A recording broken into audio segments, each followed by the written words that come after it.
Good morning, Matt. Thanks for Morning, joining Fred. us again today. Tim's not with us. He's traveling. He's around the world in 80 days. So God it's bless just him. you and I. God bless him is right.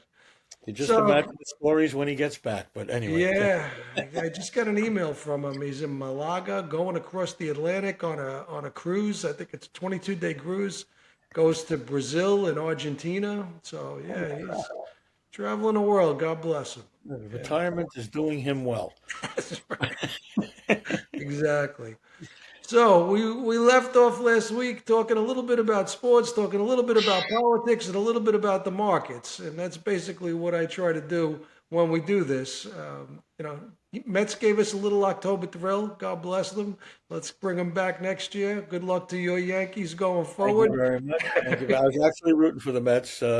Everybody says to me, "Why were you rooting for the Mets?" I said, "Because it would have given the Yankees four home games instead of three." But That's that's they're right. all excited. The number one seeds. Whenever you have a tournament, you always want to get the number one seeds fighting against each other. So That's right. it should be good. Yeah, Star-studded without a doubt. it should be You know. good. If we only had New York football to contend with, that would be better. But we'll take what we could get. Well, New York football is just about as bad as Tennessee football, Tennessee Titan football. Oh, So, I mean, they were horrible yesterday in Buffalo, and I couldn't even. I said to a friend of mine, "Thank God I can't get the Giant game down here," but unfortunately, we did get the Jet game, and that was a horror show as well. So, that's right. right now, the only thing I'm rooting for is the University of Tennessee Volunteers, who moved from 11 to That's 7th that's in the right. AP meetings after beating Alabama the other Right. night. But And a big win with Georgia beating number one Texas, yep. trounced So Texas. I mean, that we was could we could we could talk sports, but I think when we were talking last week about everything with the economy and the dollar and everything like that, we sort of brushed a little bit on what I refer to and what I've read in different newspapers as the Trump rally.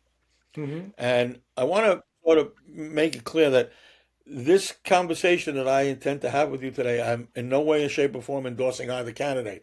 I'm just looking at the numbers and looking at what it means. And we started talking off air, and you said, "Let's get on here so that we don't repeat ourselves." All of these polls that you see, every poll, she's up in this poll, he's up in that poll, all of that stuff. Well, polls don't mean anything. Because if you're right. standing with five or six people and you know that those five or six people are for one candidate and you're for the other candidate, and the pollster says to you, "So, Mr. Scala, who are you voting for?" You're going to go along with the group unless you're just crazy and want to have a fight with everybody. Well, But that then was you're going to certainly walk into the ballot 2016. box. That was certainly 2016 when Yeah, Trump was underpolled. And nobody thought he had a shot, and he winds up winning in the end. So it's exactly. And I think there's a lot of people out there on both sides who don't want to commit to Kamala Harris, who don't want to commit to Donald Trump. So when the polls come around, they sort of pick the pattern of last resistance, if you will. yeah, I mean, I can tell you that if I'm with a certain group of my friends, I'm not, I'm okay with them. If I'm with another group of my friends, if I open my mouth, four of them are going to tell me to go stick it. So I keep my yeah. mouth shut. But the interesting thing that I've found, and when we'll talk about the quote unquote Trump rally in a minute, we come from a world of putting your money where your mouth is as traders. If you thought the dollar was going up, you bought dollars. If you thought the currency was going up, you sold dollars. We did that. We didn't espouse it. We acted upon it. Right. So, to my mind, I had a friend of mine check with the bookies in England, and last week on Friday, Donald Trump on the money line was 147 minus $147. Kamala Harris was plus 135. So for those who don't understand betting, the money line means if you wanted to bet Donald Trump, you had about $147 to win 100. If you bet Kamala Harris, you could bet $100 to win 135. So obviously, And the in difference this in there case, is the Donald Trump vig. is the yeah, That $12 is what the book is going to take if the book is even out. But they're going to, right. the But whole the point idea is, is they move that line in order to keep it even. It starts off 100, you win right. 100, you know. So They're there's gonna more put money so going on Donald Trump. Very simply, more money going on Trump. these aren't people who are just saying, "Okay, I'll vote here, I'll vote there." These are people putting their money on the basis, going to Vegas and making a bet on, University of Texas winning a national championship or the Yankees winning the World Series. You put your money down, you make your bets. And from I what I think heard that's as of a couple of weeks ago, we're not talking about little bets. These are hundreds of millions of dollars that are being bet on these right. events. Yeah. Right. So, you said to me when we first started, like, excuse me, why are yields up at 4.11 on the 10-year and things of that nature, and why is the dollar gaining strength over the last week and a half? Well, there's a number of reasons about that. Good positive earnings have made it a very important part of this. The stock market is going in a good shape. Stock market's down today, but there's always the take profit mode. When the stock market goes up 2 days, down a day, up a day, down a day, to me that's quite right. That's trading, and that's what we're used to. But the theory of a Donald Trump presidency means, obviously, he's let you know for a fact that there's going to be tariffs. They're going to be tariffs on China. But There's going to is be there tariffs on really Mexico. tariffs, or is that his negotiation? Is he throwing that out there in order to bring them to the Probably, table? You know? probably a little bit of both. But if you're looking at it on a speculative basis, what you're saying then is, okay, if he's going to put tariffs on the yuan, on China, if he's going to put tariffs on Mexico, if he's going to throw some tariffs on Europe, that's going to make the cost of those goods, it's going to affect the More cost of those expensive. goods. Yeah. So the yuan, the peso, and the euro are going to weaken. So people are buying dollars. I mean, the problem with the tariffs is that the tariffs are going to raise taxes here in the United States, and that's going to create a problem. And odds are the tariffs are going to create inflation, Why are they going to which you've raise just taxes here in the? Why are the tariffs going to bring on higher it'll just taxes because here? of the expenses. Just because of the expense that it's going to Well, the if tariffs you are going to continue to buy European goods, but if you buy U.S. goods, then there's no if you tax there. well, what you know from the past, and I agree with you, right? Yeah. On a theoretical basis, you're right. When you decide to buy your next car, all right, are you going to be determined by the price of the car, or are you going to be determined by the car? In other words, there are people in this world who say, "I won't buy an American car because there's a shoddy, um, uh, how it's Yeah, put together." workmanship, right? Yeah, Workmanship. I don't. I'm not that. I have a foreign car right now, but I have a foreign car because I like the way it drives. I also have a foreign car because, God willing, I'm able to afford it. right. I didn't buy I bought one car. I didn't buy the other car because it was way more expensive than I thought it was worth. Hmm. So I bought a less expensive foreign car. But I still think that if this goes the way it's supposed to go, there's going to be a fundamental breakup with the Fed and the president, which happened back in 2019, if you remember. Hmm. He went at odds. I mean, he chose Jerome Powell, and then he went at odds with Jerome Powell because Jerome Powell wasn't lowering rates quick enough. Yeah, Now he I, wants I to be just he wants to be a like I Fed said, board member. Yeah, I, yeah. my point here is simply it seems to me that there's a lot going on here, and you know I joked with a friend this morning, and I said, what do you think would happen if there were, this is just a silly comment, but what do you think would happen if you had to take an IQ test to vote? Yeah. No, no. I mean, obviously, if you have 140 million people voting in the United States today, I'm just making that number up. If you gave an IQ test with a certain requirement needed, odds are you wouldn't have the same 140. Right. All right? And I'm telling you right now, these polls that you see in the newspapers, they're not going to Middle Tennessee to poll people. They're not going to Kansas and Oklahoma to poll people. And that's the same thing that's happened in the last two elections. And that's why the elections get surprised. I mean, you can go with the conspiracy theorists that the 2020 election was fixed, but certainly the 2016 election, no one ever expected in any way, shape, or form Donald Trump to beat Hillary Clinton, Yeah. and that's why at 9:30 she was winning, but as the West came in, the Midwest, at 1:30 he won the election. Yeah. I just find the whole thing fascinating right now. But the more thing that I find fascinating is how is the dollar telling us something? Well, To me, I think that the one-way bet is interest rates and the back end. Right. Regardless of who becomes president, regardless of who becomes Speaker of the House, we're spending money, and we're spending money we don't have. And Tim has made this comment before. It used to be tax and spend, and then it was borrow and spend, and now we're on print and spend.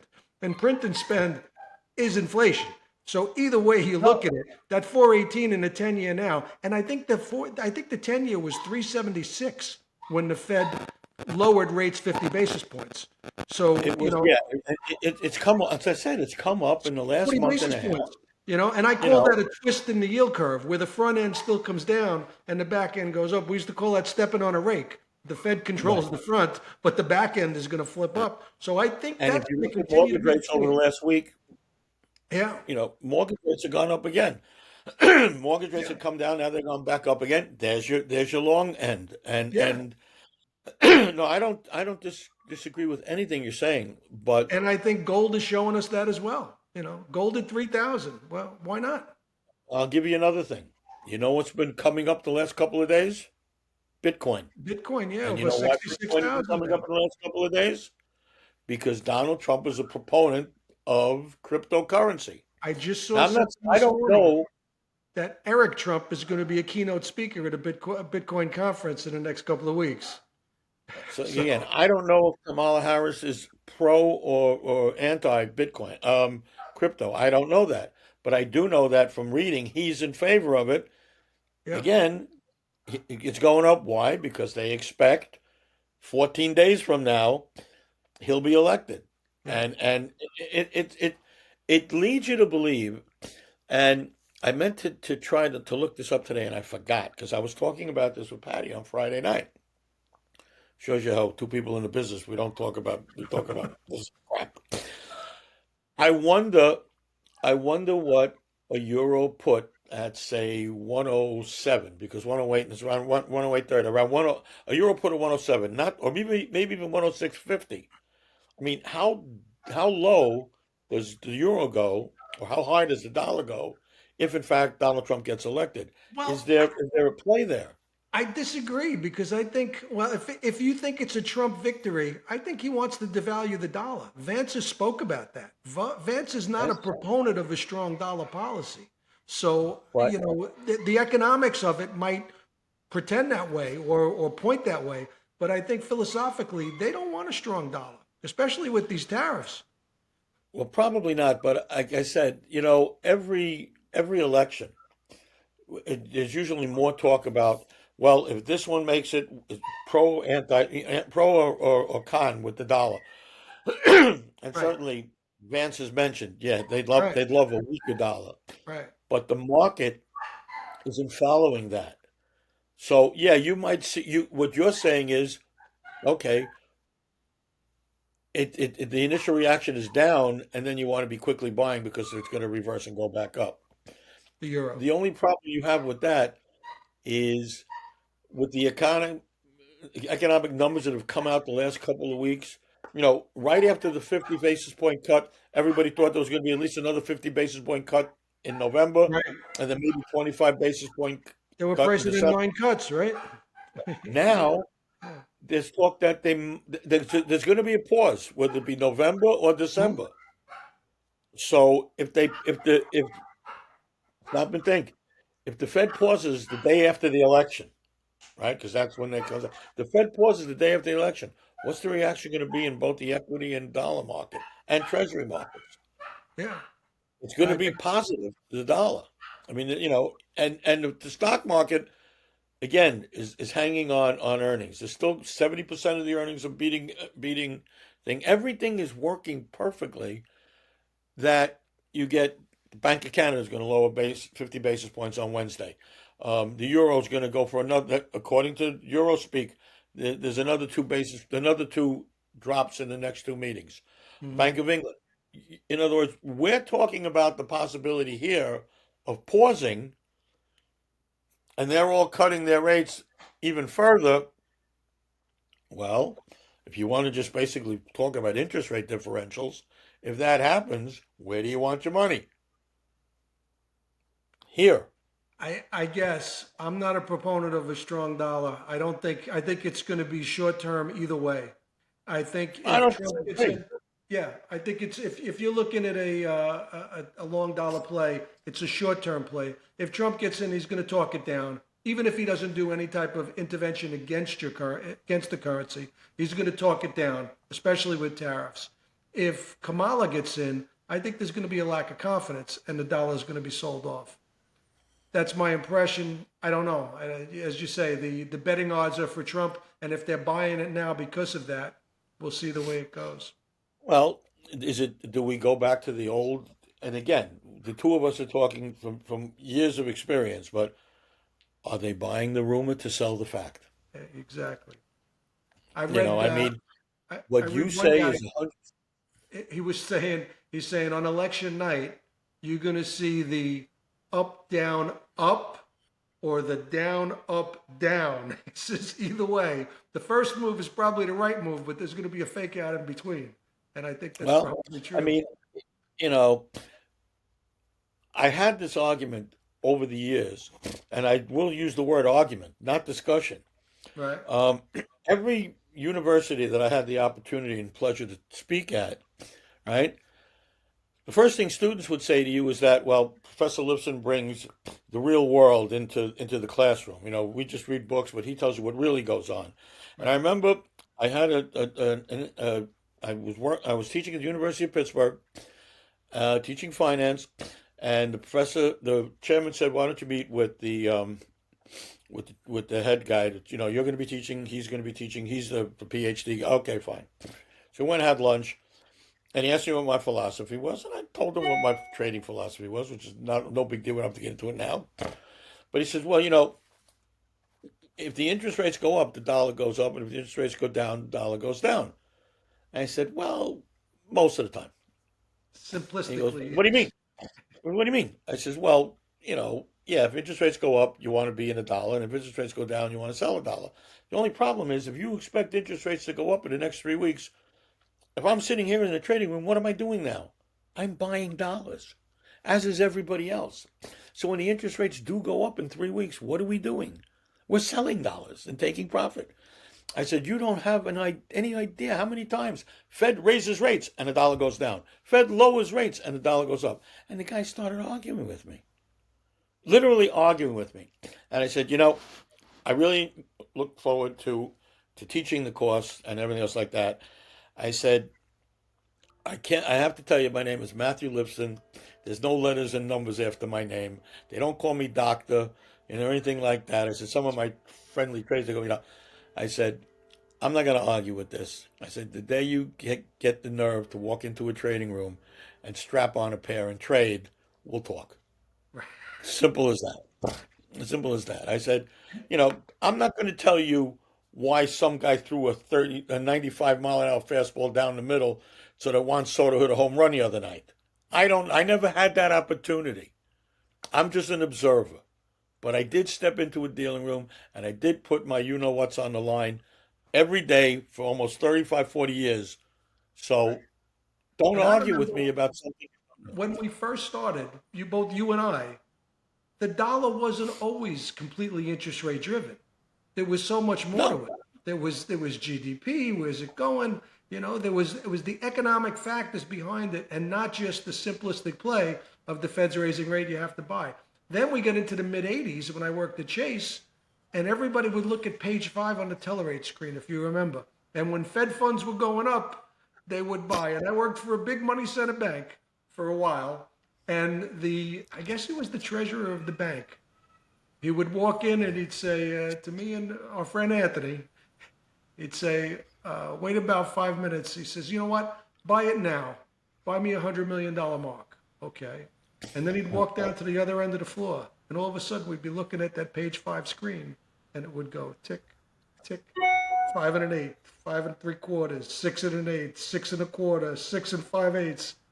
And all of a sudden the no. dollar would fly with it. It was all based on where that Fed fund rate was, and this guy had the power to go out and buy $1 billion Fed funds.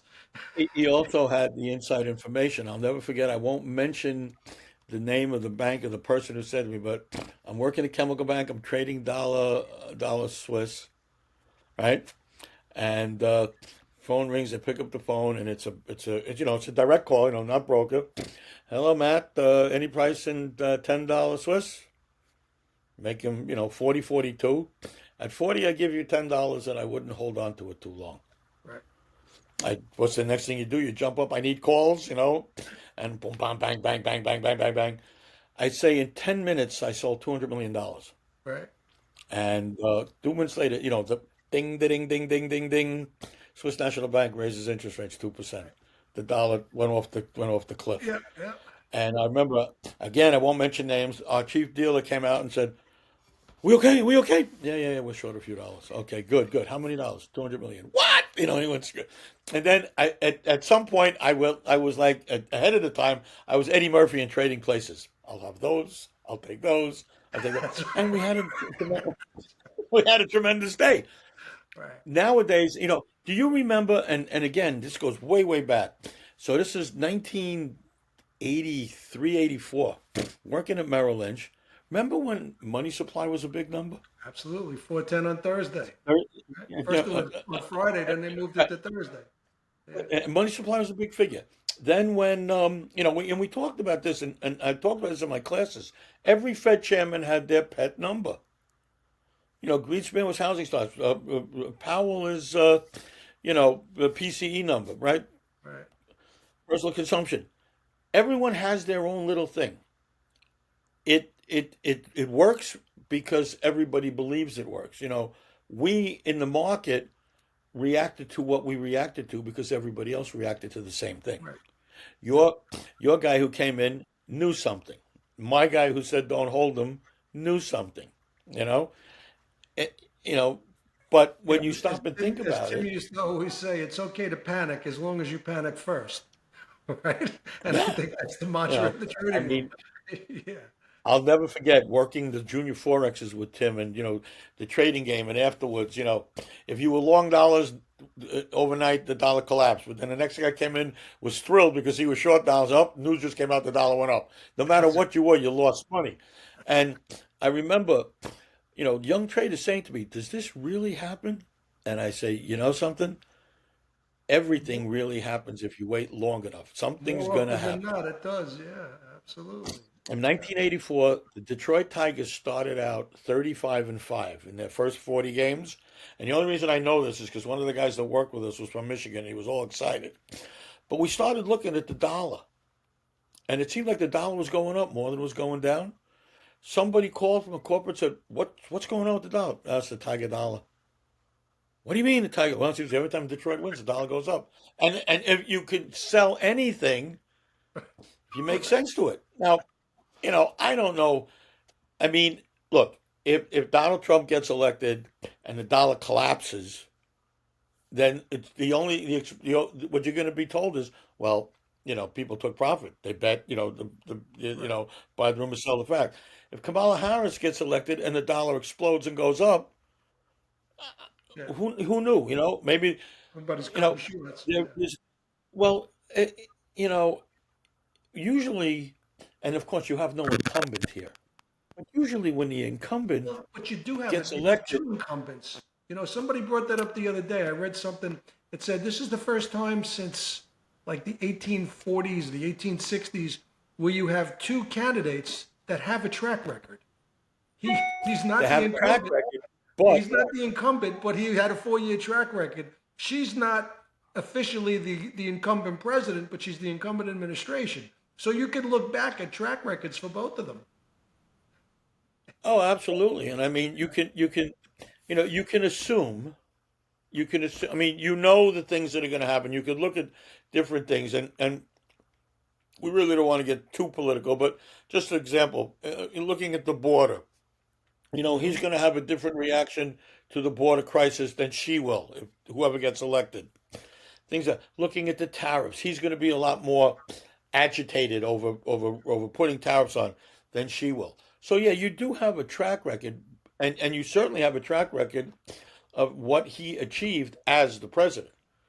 I've been asked many times, what do I think would be the best scenario? And to me, the best scenario is going to be if he wins, a Democratic Congress and if she wins a Republican Congress, because that's the only way you're going to get Give me a gridlock. semblance of balance. Yeah.